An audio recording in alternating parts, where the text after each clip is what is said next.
abasilalele laphayana ku-car radio. Mina noXolo Nene sefikile intombi yamadlovu. Bingelele abasilalele futhi nalaphayana ku-Facebook.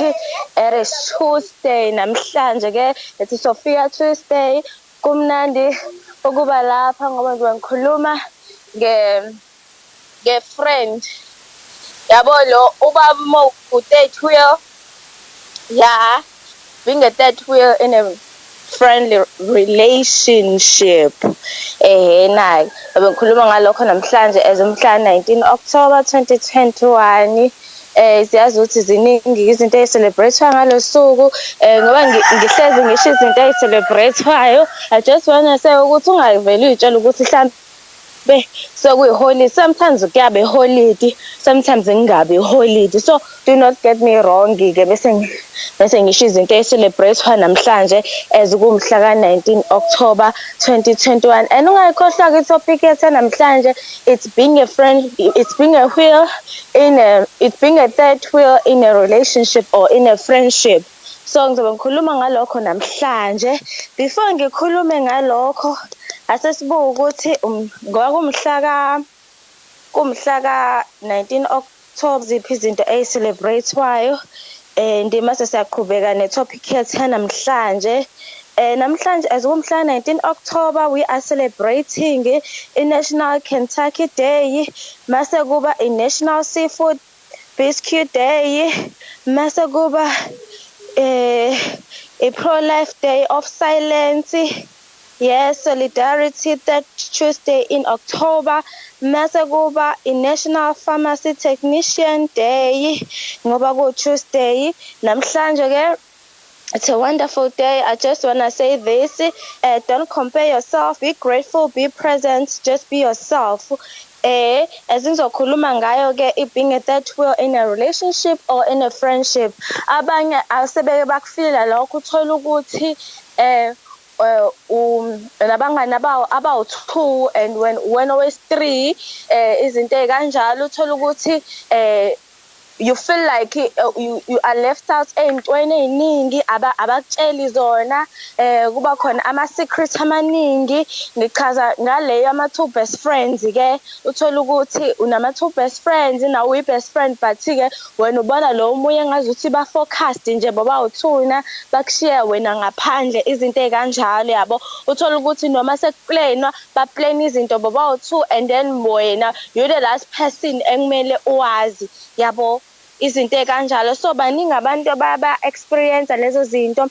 Abanye uthola ukuthi umngane wakhe useshadile nje uselokhu enake nje i-husband yakhe or i-fiance yakhe or uselona ku-wife wakhe. Ziningi izinto ezenzakalayo uyangithola ukuthi inkepho. Uthola ukuthi nomuntu uhamba akubiza athi hayi ngizobe ngihamba no-husband wami namhlanje, othi omunye hawu ngizobe ngihamba no-wife wami. Uthola ukuthi lapho wena usingile onamuntu. So lapho uzizwa uyi-third wheel. Uthola ukuthi abanye abafeel comfortable of being i-third wheel. Uyangithola abanye baze kuthiwa ubanjele ini babambe ikhandlela just because bona they are focused kubona bobawu-2 and when you feel like you're left out, you're being left outside yabo izinto ey'kanjalo. Le ngifuna ukuyifocusa kakhulu ke if you have 2 best friends and ku-squad sethu sene nibawu-3 jayele ukwenzeka uthola ukuthi and then you feel like you are not important yabo. You feel like you're just there and you're just present nje, you just nje uwenza ukuthi nje i-relationship iqhube nje nyana yabo. Leyo feeling of uthola ukuthi nawe usuba ne-self low esteem. Uthola ukuthi nawe usuzama ngayo yonke indlela ukuthi you wanna prove yourself ukuthi and then I just want them to like recognize me ukuthi like I'm there. But then izinto ey'kanjalo zenzeka abantu baku-recognize whereby izinto mase kwenzeka hlampe isimo hlampe sife ekhaya sivela or umngani wakhe alahlekelwe ubaba or alahlekelwe umzali. Lapho sokuvela khona ukuthi who is a true friend lapho. So lapho ke it's whereby you have to step in uyibonakalisa. It's okay, I am a friend, but mawusu uzothatha ngokuthi like vele abangithathe seriously yabo, vele abangithathe seriously noma nje abangidingi yabo. Uthola ukuthi lapho time whereby bedinga khona kakhulu uyangithola ukuthi ngikhephi ile time whereby bedinga khona kakhulu ucabanga nje if nje umngane wakhe alahlekelwe uma wakhe and when you have this feeling ukuthi I feel like I'm a third wheel, I'm not important kwile friendship le engiyona bangibiza nge-best friend but badlala ngami yabo izinto ezikanjalo but noma usawufilile kanjalo do not neglect your friends yabo. Sometimes when you may feel like this bona uthola ukuthi abakuboni because they are too focused kubona bobawu-two and they may feel like it's okay ulo siyoxola siyam-include kulezi zinto but no usuthola ezinye izinto sezenza just because bona bayi-organize bobawu-two awubi khona kwama-plans nje izinto ey'ningi bona bakufaki kuzona ngizwa ukuthi abakufaki kuzona i-chapter now you are not important and you just there as a friend you just gave it title ukuthi okay ngimngani vele yabo but you don't feel like ukuthi wena umngani it's just a title ukuthi umngani and nawe futhi you don't feel like ukuthi babangani bakho it's just a title ukuthi nabangani angithola ukuthi ngithini uthola ukuthi you just don't feel it uthola ukuthi ubona abantu uyabona usuya-comparisha manje ama-friendship ukuthi yebo abantu bayakhiphana abantu bayacheckana izinto ey'kanjalo abangani bayacheckana izinto nihlezi ngixoxa nabangani benu izinto ey'kanjalo uthola ukuthi lokho nene akwenzeki kuwena ithiwe but now usuyabona ukuthi usuyayibuza ukuthi mina ngihlalelani le vele kule friendship nyana lethiwa sama-besties or what because I don't feel like a bestie because izinto ey'ningi angitshelwa zona in this friendship yangizwa ukuthi ngithini na-ke mase-ke kuba khona izinto ezenzakalayo kuthiwe by abanye baba ne-self-low esteem uthola ukuthi nje useyayigxeka kwayena omunye azaphenduka abe yi-pleaser abe yi-people pleaser whereby now just because she or he is hungry for i-friendship because uyabona ukuthi okay abafocus kubona bobawu-two kuyenzeka leyo uthole two best friend wena owes-three uthole ukuthi bona bafocus kubona kakhulu even ngiyangize ngikhulume le yama-relationship because sihlezi sibuka ukuthi okay akanantombi akana-wife yabo izinto kanje akana because uyabona izinto ezenzakalayo so ukuthi bahamba bobawu-three yabo ezinye izinto abanye bavele bathi no hambani nobawu-two bafise angifuni nje ukunonona into yenu izinto ey'kanjalo so ngibengisayishaya nje ngenza introduction ukuthi ngikhuluma ngani kahle and baningi abantu abafilayo as bama third wheel yabo izinto ey'kanjalo being a third wheel is not a bad idea but abanye bayakwenza ukuthi let me just being a third wheel abanye if kuyi-friendship benginabangani angi-expectile ukuthi ngibe yi-third wheel yabo izinto ey'kanjalo angi-expectile because i-third wheel buwubone leli bhayisekile angazi ukuthi libizwa ngani linesondo elilodwa ngaphambili lamanye nesithuthuthu futhi nakhona uthola ukuthi isondo elilodwa ngaphambili lamanye awu-two ngemuva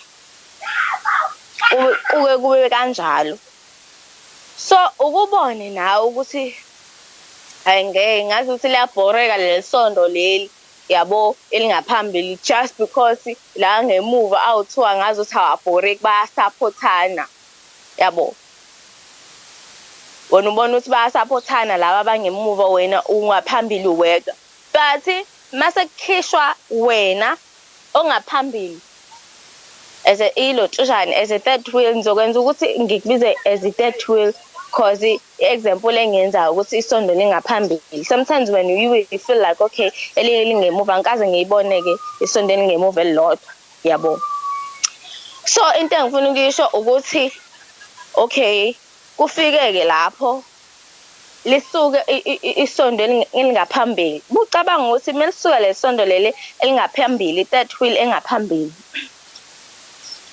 ilo ntuzana isquad senu sophelela soba the same no angeke size sifane okay I guess it's fun as much as when you feel like you are not important, but you're the one who's directing this, and you're the one owenza ukuthi le friendship le ihambe, and uyenza ukuthi ibe strong, ngiyabo into kanjalo. But mase isuka iyabonakala different wena kwi friendship ne friendship khona i-role oyidlalayo, yabo. As khona i-role oyidlalayo, you may feel like you are not important, yabo. Izinto kanjalo ufile ngazi uthi nje yabo ngazi uthi abangidingi lana angitholakali nje, yabo. Uthola ukuthi bayakudinga ukuthi inkinga wena ufuna abadinge in such a way bona abangakudingi ngayo. Yangizwa ukuthi ngithini? Bebengakudingi ngaleyo ndlela, just leave it, yabo, because lokho kokukhetha ama-feelings zakho usuba nama-negative thoughts about your friends, especially friends, best friends, because kuba khona i-squad of 3, abanye babe squad of 2, abanye-ke babu 6, yabo. Izinto kanjalo kuhlukile, angazi ukuthi iyaba khona yini i-third wheel kwi-squad of 6, angazi, but ke mina ngila kula yama-3, yabo. And iyenzeka even nala ama-relationship angiyiphathi, but then ngizonifundela since ngiyitholile information yakhona ukuze nawe uzothola ukuthi ukephi, yabo, because angikwazi ukukhuluma ngento engingayazi, especially ngoba mina ngiyayazi le yama-best friend, ingakho bengilokhu ngikhuluma ngayo kakhulu, angizwa ukuthi ngithini, yeah. Ngisazonabela nje le yama-best friend, yabo. So how to deal with being a third wheel? La kuthiwa be, maybe the rest of your group has maybe the rest of your group has left and you're now stuck as third wheel, as a third wheel, and you may be thinking about leaving too, even though you are best friends. Your best friend wants you to stay, yabo. It's an introduction le ngiyifundayo. Yeah. So no one likes to feel like they are being left out, and it can be awkward tagging along with a couple. However, there are ways to deal with being a third wheel with a couple in a romantic relationship. As a part of a friend group, with a little work, you can maintain your relationship and handle being a third wheel in different situations. Yeah, boy. So ngizonifundela in a relationship because angikaze ngibe nayo experience yokuthi thola ukuthi unganami uyadate ke sengilokho ngihamba nabo izinto ekanjalo, no. Angikaze, even noma sengathi sengifunde high school akwazi kwenzeke lokho, so anginayo nje lo experience ekanjalo, ningixolele nje bawethu. So la number 1 uthi method 1, handling being a third wheel on a date. Sesiwabone ama-movies uthola ukuthi ke umlungu usehamba nentombi yakhe noma ifiance yakhe, uhamba nomngane wakhe futhi. Mekahamba nomngane wakhe, hayi yabonakala nje ba romantic, usuyabhoreka, usucofa ifoni, usuzwa izungu, yonke lento le. But number 1 ke act positively, yabo. Although being a third wheel is probably not your idea of a good time and possibly a little demoralizing, with the right mental framework, you can make it a positive experience. Okay? One easy way is to do that is to act like you are having a good time and not be a downer. So kufanele wenze ngathi ukwi-good timing-ke. If-ke nawe umngani wakho-ke usethole uphakna walotsholwa wenziwa yonke into usayi-fiance. Baningi abanabangani abangama-fiance abasezoshada nje ngo-December kanjena. Uthola ukuthi umngani wakho nje uyakumema ukuthi hayi asamene ngihamba no-fiance yami kanje kanje, and nawe usiyahamba-ke uyabona nje bawo-lovey-dovey ba-romantic, noma bahlala bawu-2 wena uhlala wedwa usuyabonakala ukuthi ngeke u-single yabo, usubambe ikhandlela, izinto ey'kanjalo. So you have to like act like you are having fun, ungadabukisi yabo. So and try buying a round of drinks if you feel like you are having fun. You might find that you are actually having a good time. So you just have to be busy, yabo.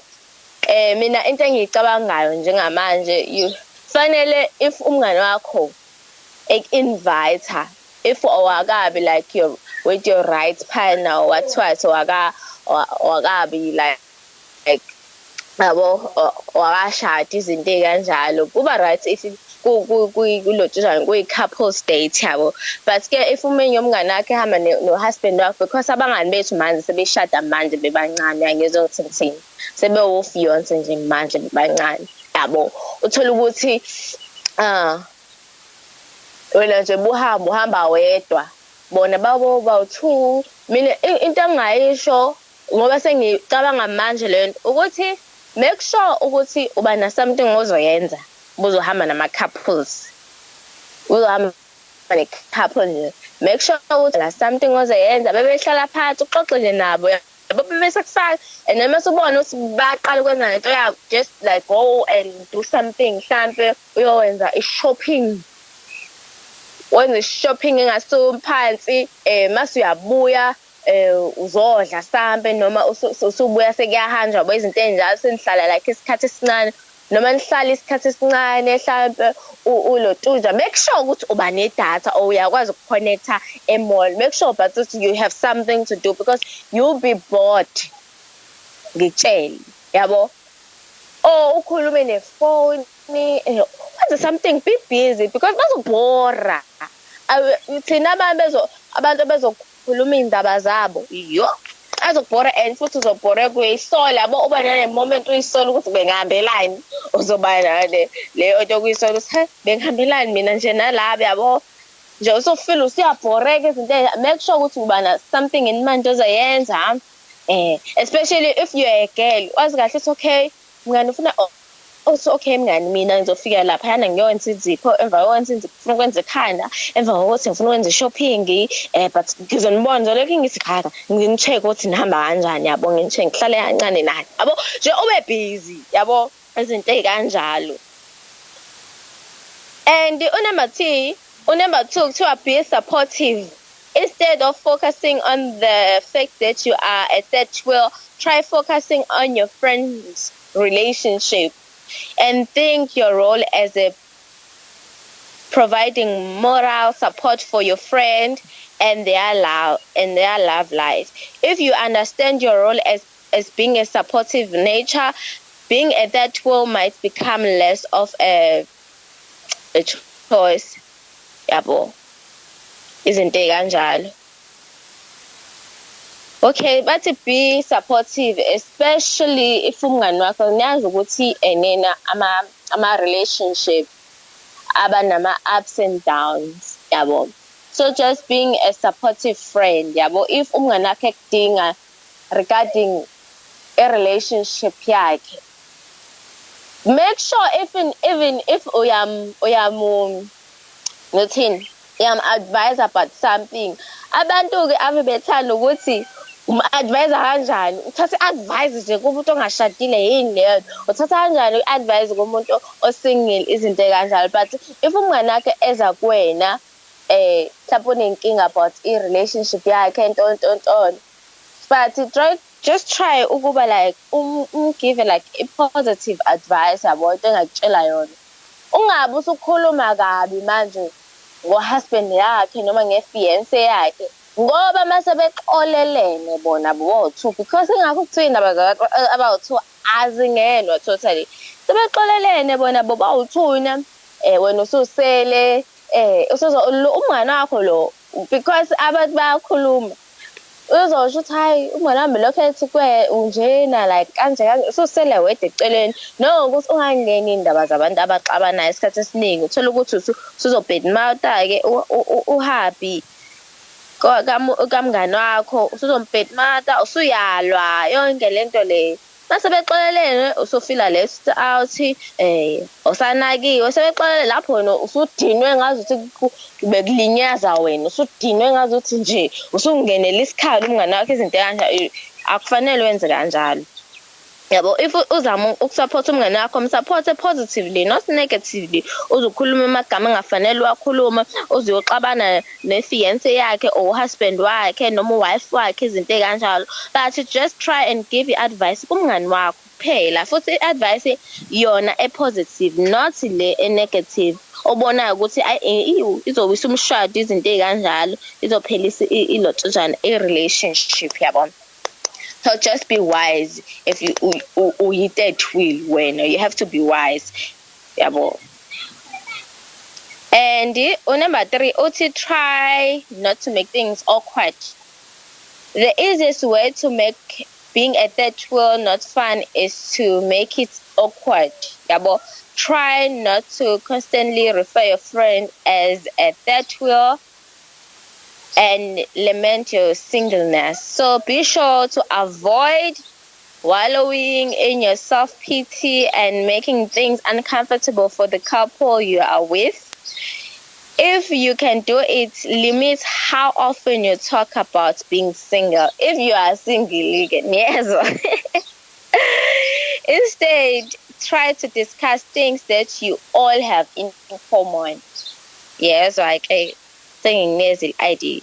Number 4, bring your phone. Make sure that you don't forget your phone and make sure ukuthi nje uphatha unedatha efonini yakho or une pocketable router if kwenzeka nje izinto zenzeke ukuthi like idatha lakho liphela yabo or phatha i-charger, make sure ukuthi i-charger yakho ihlezi isesikhwameni, especially e-gateway uyakwazi uku-charge yabo. Phatha i-charger yakho ungabi na-stress because you are going to be bored yabo. Mina nje angikwazi ukuhamba without ifoni yami noma sekuthiwa ngifila ngazuthi nje khona isono ngisenzile yabo izinto angibi nje okay even nasekuseni thola ukuthi ngithenda nabantu abawu-2 mina I'm the third one thola ukuthi bayicofela amafoni abo kuvele ukuthi angisangani ikhanda. So it's very important ukuthi just bring your phone. Although it is typically considered rude to be on your phone when spending time with others, it might be a lifesaver in a third world situation. So you can use your phone to invite another friend to wherever you are, so that you maybe just a friend, yabo. It can also serve as a nice distraction from the couple. And try not to be rude, but if your couple friends are ignoring you, your phone might save the day. So a phone can give you some distance from the romantic couple, even if it isn't physical distance. As you go to focus on phone, make sure that you bring your phone. Make sure that you have something to do. And number 5, let them know if you feel uncomfortable. Yabo. The worst case scenario for being at that tour is that the people you are with starts getting hot and heavy with each other. And if you are out with a couple and they start making out or doing things that make you uncomfortable, you should definitely let them know about it. Yabo, and ask them to stop, and if they don't, get out of there. So that is really inappropriate, and you might want to reconsider hanging out with them in the future. So it is very important if ukapuli ohamba nayo isikwenza ufeel uncomfortable, ubatshela ukuthi no guys, please stop, lento eniyenzayo angikho comfortable ngayo, yabo. If they are lost, belokho beqhubeka nayo, just nje hamba utshela ukuthi sengiyahamba ngekhaya, or I'm just like going out somewhere, yabo, izinto kanjalo, just get a fresh air or uhambe totally, because ayikho imnandi feeling of loneliness and ukuba uncomfortable ngento eyenzakala phambi kwakho, because it's inappropriate to tell ukuthi they're being romantic with each other in front of you. It means there's about respect now. But now if uthula, they would think it's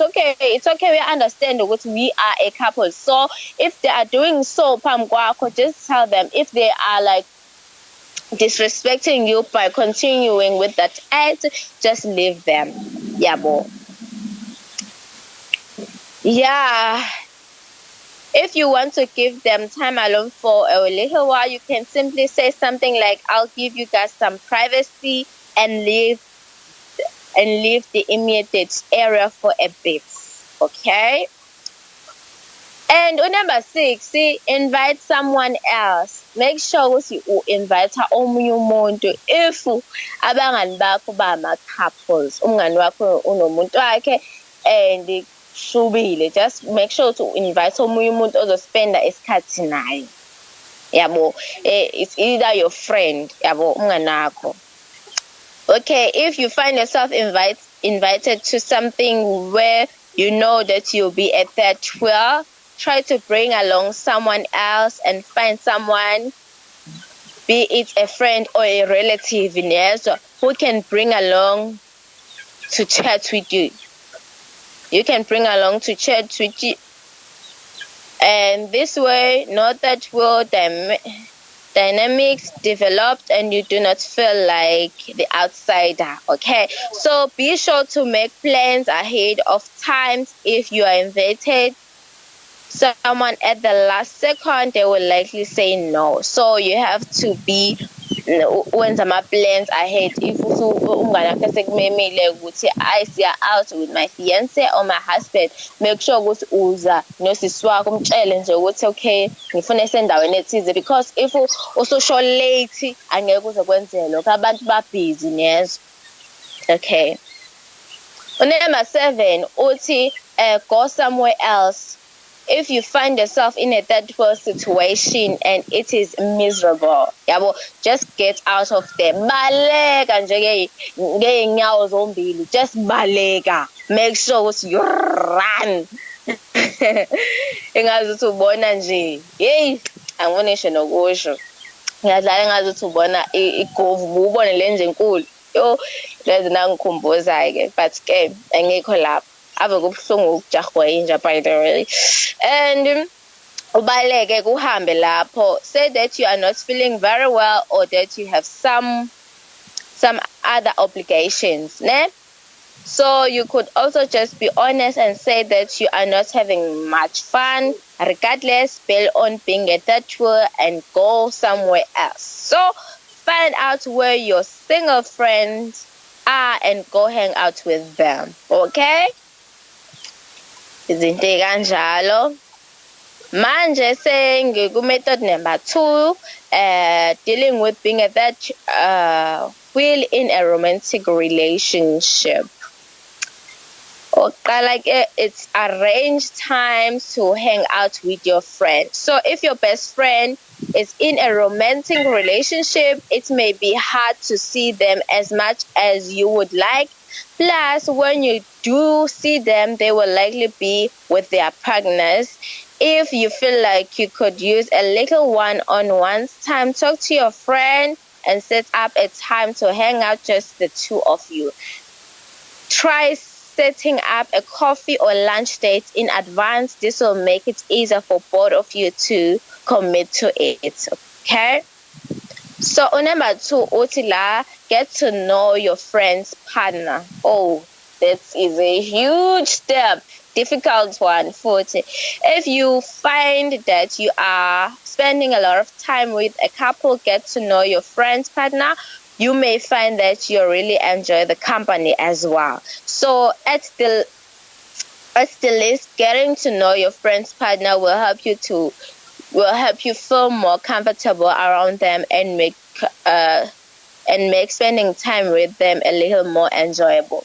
So if appropriate, try hanging out with just your friend's partner.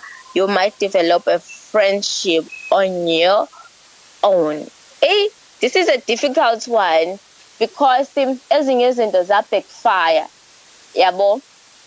Because angazi singangibukela ini, but it was a true life, a true story. Yabo. Lapho I was reading it somewhere.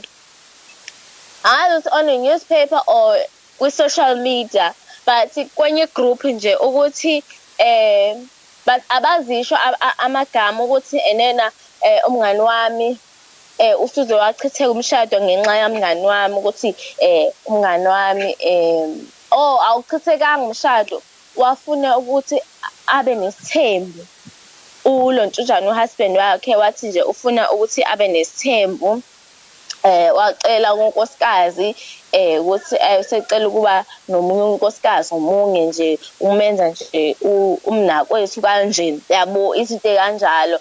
Bese fika avuma-ke, mesevuma-ke nje lo sisi, mesefika akalindelanga ukuthi kuzoba umngani wakhe ubest friend wakhe oxoxa naye inkinga ukuthi kwenzakalani eparadise, yabo. Ngoba useyazi-ke kwamdisappoint ukuthi umngani kanjani lento leyo ukuthi ngimxoxela zonke iy'ndaba zaseparadise, yena usejike usekubo yena futhi ozoba u-second wife kalontunjana ka-husband wami, yangizwa ukuthi ngithini. So that point yokuthi uhange out wedwa with your friend's partner is not okay, and me myself, I'm not approving it because not as if I'm not trusting myself or my friends. No, it's not about that, but anything can happen. So you mustn't spend time with your friend's partner alone. It may seem inappropriate. Yeah, boys, so if you feel like you have to, if you feel like kube kanjalo, you just have to ukuthi uyibone ukuthi umekephi, because mina I'm not approving it. And number 3 too, be more independent, yabo. Be more independent. Abantu bayakuthanda ukudependela kwabanye abantu ungazi ukuthi kwenzakalani. So your friend's relationship might be a great time to do your own thing instead of doing things with your friend and their partner. Do stuff on your own, indulge some of your hobbies or try out new things. And importantly, to take some classes on your own like cooking or karate. If you feel emotionally comfortable with the concept, you could also try online dating. If usumdala ingakuglisha. So because indlela ekubona abantu abaningi bayashada, yebo after kushada emhlabeni kuyashada. And yazi itori esifunda like on Facebook uthi thola ukuthi sebeyasitshela ukuthi umuntu bese shadile, athi mina ngamthola ku Facebook, I don't respond kwama inbox yabo izinto kanjalo kwama DMs and izinto kanjalo, yabo. So number 4 uthi give the couple a space, yabo. The easiest way is to handle being a third wheel is to spend less time with the couple. You do not need to do everything with your friend and their partner, and they would probably appreciate a little more space. Try to call or text them less and less. Insisted about hanging out. Put the ball in your friend's court and let them initiate friends time. Yeah, well, friend time. So this is particularly important early on when your friend is figuring out the new dynamic of their friendship, of their relationship, I mean. So, yeah. So give them some space and let them get their bearing. So if the couple tries to include you more than you want, politely decline. Now no ungabe uhlezi uvuma nje mebekubiza nje. Just say ngibhizi something, I'm going somewhere. Yabo izinto ey'kanjalo. And you should okay. However, this does not mean that you should turn a blind eye to bad behavior. If your friend's partner is bad news, let them know about it. So abanye bengaba bekulisini mhlawumbe abanye bengayitshela ukuthi hayi umngane wami uzovela athi we nginomona ngumuntu wakhe ngoba emthanda kanje usumtshelile ukuthi umuntu wakhe akekho right yabo. But if you don't want to risk it angazi ukuthi ungamtshela kanjani because ezinye izinto kufanele abanye bayibonele ukuthi umuntu wakhe unjani before aze ngaze kuthiwa uzonisha umshado omuhle kanje wena obaxabanisa izinto ekanjalo. Yabo. So bathi number 6, find your own partner. So yeah, find your own partner. Method number 3 of managing being a third wheel in a friendship le ade ngishilo ke eqaleni ade ngisha introduction ngayo ukuthi ungenza njani. So talk to your friends. Number 1, if you part of ilotujani squad so 3, tell abangani bakho ukuthi you feel like you're not like you feel like awubalekanga you've been let out nje entweni eziningi uvalelwa ngaphandle entweni eziningi izinto ekanjalo, and they might realize ukuthi ufila kanjani yabo, and they bathi sorry ke kuwena bexolise. Let me make an example. So there was a time whereby I told one of my friends who is easy to talk to yabo, and I told her ukuthi nokuthi enikwenza angikuthandi yabo, angikuthandi, because there was a time whereby I feel like I'm not a friend yabo. So ngamtshela umngane wakho ukuthi nenza ukuthi aninqeni ukuthi nikhulume ngento engingayazi ning exclude izinto ekanjalo. You don't want to like include me entweni nje ngasho nje yabo. Bathola ukuthi bazokhuluma in another language, especially isisuthi ngisazi kancane. Sometimes bazokhuluma ngesisuthi uthola ukuthi bayitshela ukuthi angisizwa kanti ngiyasiza ukuthi bathini. Uthola ukuthi they are not including me abo izinto ekanjalo. So I told her ukuthi guys, no, it's not okay lento eniyenzayo. And njengasho there was a time whereby sesiqeda isikole bakhuluma like about NSFAS sebengitshela lethu sibona bebekhuluma about NSFAS be-apply NSFAS mina bengangitshelanga ukulonto nje ema-university bengangitshela benza izinto zobawu-2, and ngamtshela ukuthi lento eniyenzayo it's not okay. That is why ngize ngiba unsure ukuthi ngabe mina ngumngani wenu yabo izinto ekanjalo, because abanye izinto bazenza benganakile. And then my friend just apologized to her, Noxolo, I admit that ukuthi besikwenza lokho, but then ngiyaxolisa beningaqondile yabo. But if uzothula they will like bazoqhubeka bakwenze lokho, and it is painful to realize ukuthi la ngazuthi nje you don't feel important la ngazuthi awudingeki, because there was a time whereby ngabafonela ngawani ngakubuza ukuthi ba best friend wakho yabo, omunye ngambuza ukuthi ba best friend wami, and mina no ningenza isilimi nina nama best friend and mina I'm just as a person nje yabo izinto kanjalo, because mina sometimes into mesingicekile ngiyayikhuluma. So it's very important ungabi njengami ukuthi into uyikhuluma masikucekile, but just uyikhulume into ongayithandi, because abantu bayaqhubeka benze into ongayithandi, and then mase kuba ngazuthi izinto ayihambi kahle just because wena uthuli batshela ukuthi bona benza into right kanti abenzi into right yabo, bayakulimaza kahle kanti abakulimazi futhi ngamasibomu deliberately ababoni yabo izinto kanjalo.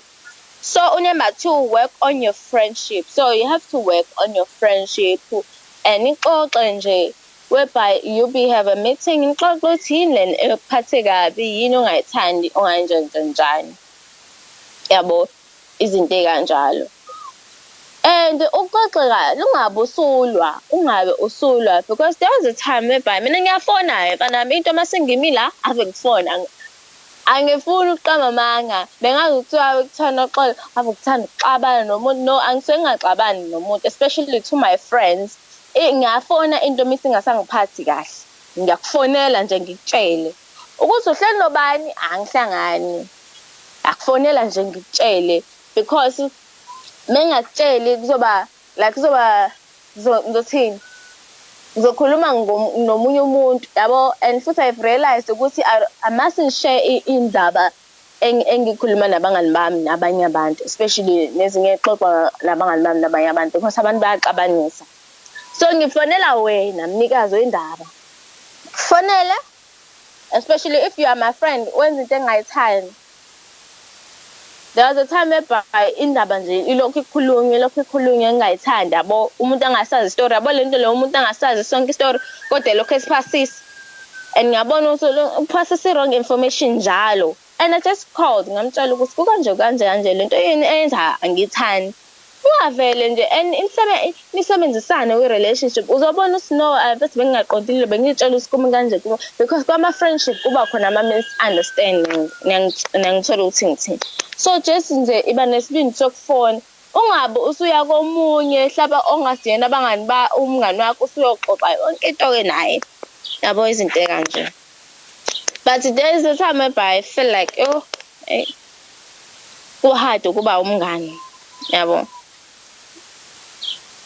izinto kanjalo. And number 4 number 3 it is angazi ukuthi nginumber but angazi ukuthi ngijombile but number 4 lokho kunye I felt like no but number 4 uthi work on you so fanele usebenze kuwena. Think of your friends pairing as an opportunity to work on you. Spend time enjoying your hobbies and picking up new ones yabo. So it's very important to work on yourself no matter what. Just focus on yourself and show yourself love. Yazi self love wenze yona. If ungana information about self love just Google ukuthi wenza kanjani self love so by you do things that you love ube ne solo date buyibuka sibukweni ukuthi I'm so beautiful ube nama positive ube nje positive yabona ufocus kuwena ukuthanda upheke nje ufunda ama new recipes izinto kanjalo yabo. And unemba angazi sengikuba I think bekuyi last one leyo but ke ngoba okay because number 4 both to work on yourself.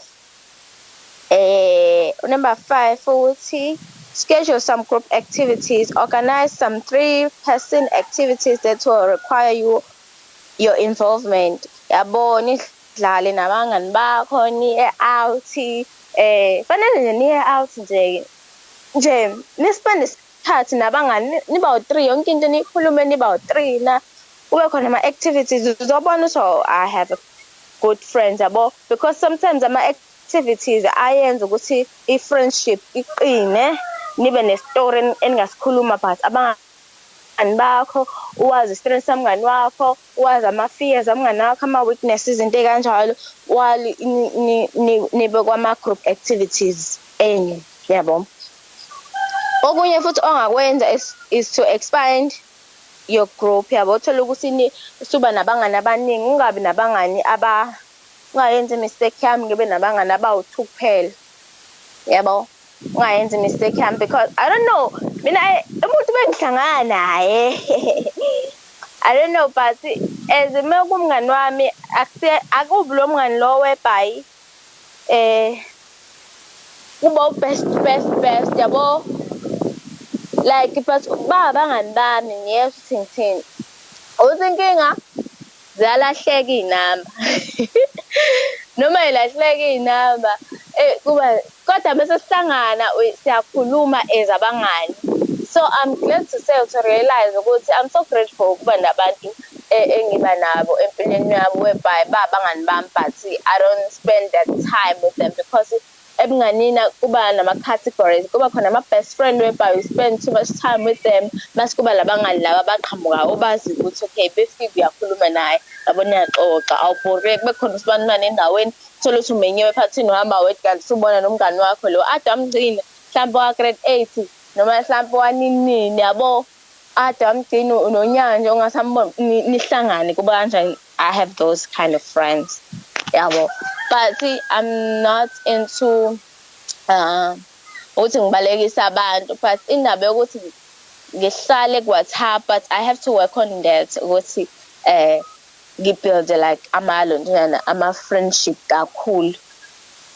But mina ukuthi angisithandi isquad esiningi inkinga yami yabo, thola ukuthi nginabangani abaningi and ubone high school thola ukuthi isquad of 6 bangani.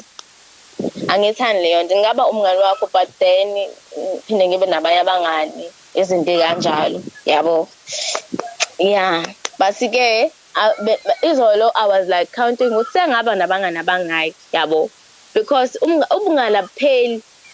Uba nabangani base primary, ube nabangani base secondary, ube nabangani base high school, ube nabangani base tertiary, varsity, izinto kana mase uba nama-colleagues, mase uba nomngani nje best friend wakho wasemsebenzini yabo. Izinto kunama-different categories and then you have to be grateful for abantu abanjalo. Sengizovala nje umngani ubalulekile empilweni yakho no matter what.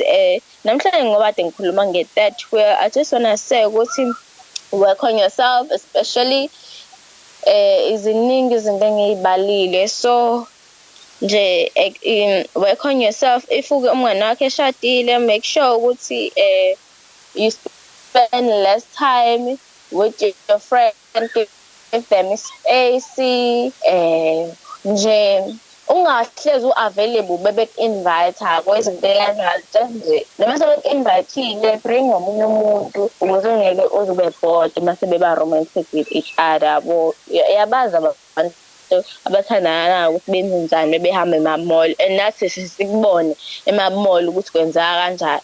So don't forget to bring your phone, just be prepared if uzohamba ne-couple. Nami sengitholile i-tip ukuthi bengizohamba ne-couple fanele ngibe no+1 wami abo, just to invite a cousin or another friend ukuthi abe nawe yabo, izinto kanjalo. As from me Noxolo Nene, it's goodbye. So khuluma kusasa Health Wednesday. So dlala ke ixolo ke, bye.